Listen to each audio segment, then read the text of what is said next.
Ang programang ito ay rated SPG. Striktong patnubay at gabay ng magulang ang kailangan. Maaaring may masiselang tema, lengguwahe, karahasan, sexual, horror o droga na hindi angkop sa... Which means, sa'yo mapupunta ang majority ng kayamanan ni Tanda.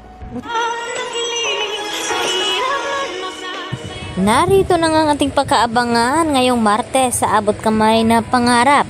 Nagkakagulatan na nga dito sa sinabi ni Eric na buhay nga itong anak ni Giselle at ito na nga si Justin.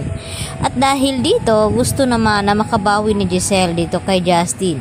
Kaya nag-set up ito ng lunchtime upang makasama sana itong kanyang anak. Subalit, ang sumipot nga ng pagkikita sana nilang dalawa ay itong si Eric na dating ex-boyfriend dito ni Giselle na siya naman ang ama dito ni Justin.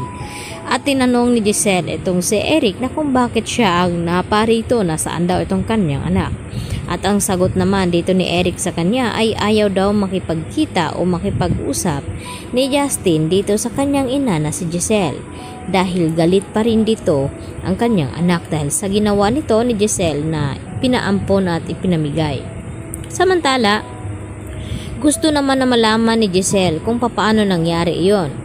At dito naman na ikinukwento dito ni Eric sa kanya kung paano natunton ni Don Pepe dito sa US itong si Eric at itong apo nito na si Justin. At dahil dito, nagpagawa pala agad ng DNA test itong si Don Pepe noon upang papatunayan na apo niya nga talaga itong si Justin. At nagiging positive naman ang nagiging resulta.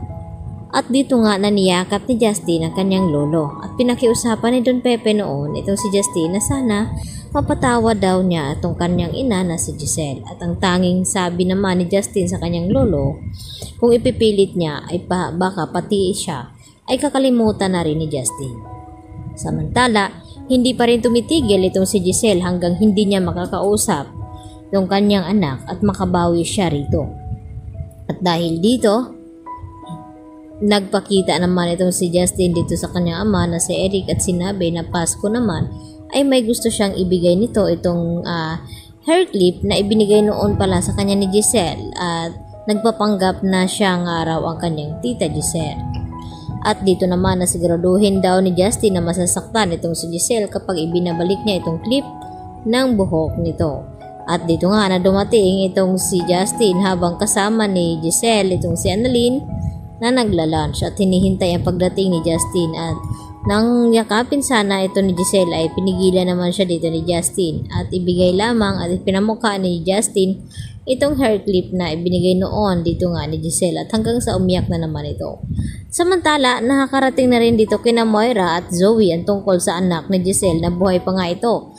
At kampante naman na sinabi ni Moira sa kanyang anak na si Zoe na sigurado daw sila na hindi ito nakilala ni Don Pepe. At hindi naman siguro ito pamamanahan daw. At dagdag pa ni Moira sa kanyang anak na sigurado daw siya na kay Zoe daw ipapamana ang majority ng kayamanan dito ni Tanda na ngayon nga ay talagang hindi pa ito nagkamalay at conscious pa rin ang kalagayan ngayon ni Don Pepe. At wala naman silang kaalam-alam na palaban nga itong si Justin at hindi siya makakapayag na hindi sa kanya mapupunta ang kayamanan ng kanyang lolo at lalong-lalo na sa kanyang ina na si Giselle. Lalo pat siya ang unang apo at siya dapat ang tagapagmana ng Apex Hospital. Kaya magkakaroon na naman ang kahati at magiging mainit ang labanan dito kay na Justin at Zoe. Dahil hindi nga magpapatalo itong si Justin dito kina Moira at Zoe. Lalo pat alam ni Justin ang tunay na ugali ni Zoe na kung papaano ito umasta bilang anak ni RJ, subalit ay hindi nga siya ang tunay na anak dito. Kaya yan po ang ating pakatutukan sa bagong yugto ng Abot Kamay na Pangarap dahil mas marami pa tayong aabangan tungkol dito sa mag-ina na si Giselle at Justin. Yan lang po at marami pong salamat sa inyong pakikinig at panonood. Bye-bye!